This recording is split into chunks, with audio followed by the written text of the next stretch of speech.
Today's daf is sponsored, Daf Tzadi Beis is sponsored the Ilui Nishmas Moshe Aaron ben Yoshua. Anybody that has questions about the 5-minute daf can contact me by way of my email, Yeshivas Weiss @gmail.com. Anybody who would be interested in sponsoring a daf for a yard site, an Ilui Nishmas, or a Refuah Shlema, a birthday, or for any other reason which would bring a great schus, a great merit for a family member or anybody, can click on the link below for more details. We start today with the Mishnah on Daf Tzadi Beis. The first law is a continuation from the previous Mishnah. Although one is required to compensate for humiliation, Hashem does not forgive the perpetrator until he asks forgiveness for the anguish he caused the victim.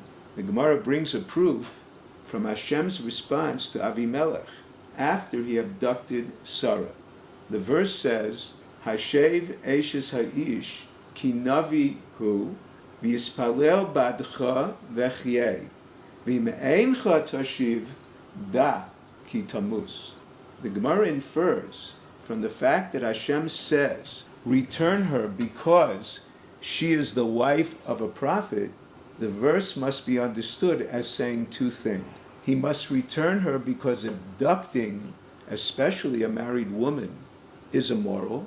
Avram is a Navi and has taught to mankind that a tourist information center helps people find a hotel and a rent-a-car, not inquire whether an attractive woman is a sister or a wife.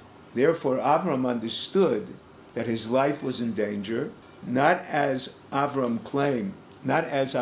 claimed, I was innocent because I did not know she was his wife. He forced Avraham to lie and owed him an apology for the anguish he caused him.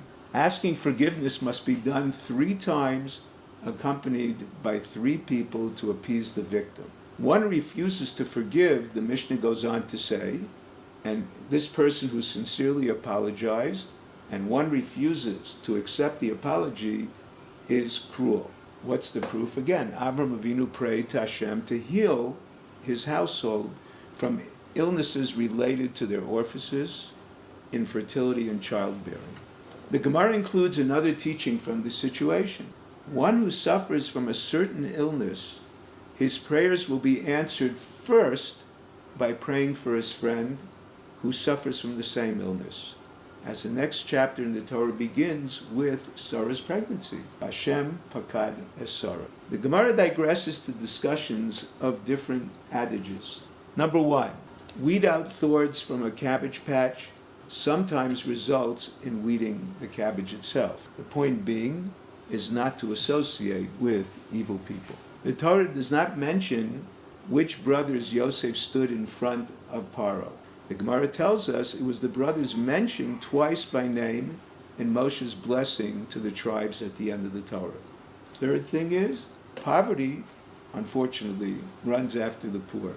When the people brought Bikurim, the rich took their vessels home, the poor did not. The fourth adage is, the Gemara associates good or bad health with how much bile the gallbladder secretes. Eating breakfast, consisting of merely bread and water, can neutralize up to 83 illnesses, the gematria of the word machala. The fifth is, if one disparages you by calling you a donkey, put a saddle on your back, meaning do not answer back. The sixth is, a person who recognizes a personal flaw, he should reveal it rather than it be revealed publicly, where he would suffer embarrassment. The seventh is, one should be humble, like a goose, to walk stooped over, but keep his vision to the future. In other words, one's humility should not prevent one's spiritual development. One should, if at all possible, not eat in the presence of one not eating. The eighth, one should thank the one who pours the wine, not only the giver. This can also be understood as misplaced appreciation.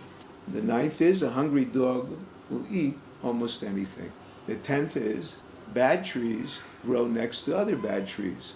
People gravitate to those similar to them. The 11th is one who criticizes a friend properly and by way of many attempts, and he doesn't listen. The Gemara says, lift up a large wall and throw it at him, meaning push him away. 12th is do not throw dirt in a well you drank from, which means do not minimize those that help you even once. 13th is one will not lift a burden or responsibility without someone helping him. The 14th is people, unfortunately, do not respect the elderly as much as the young.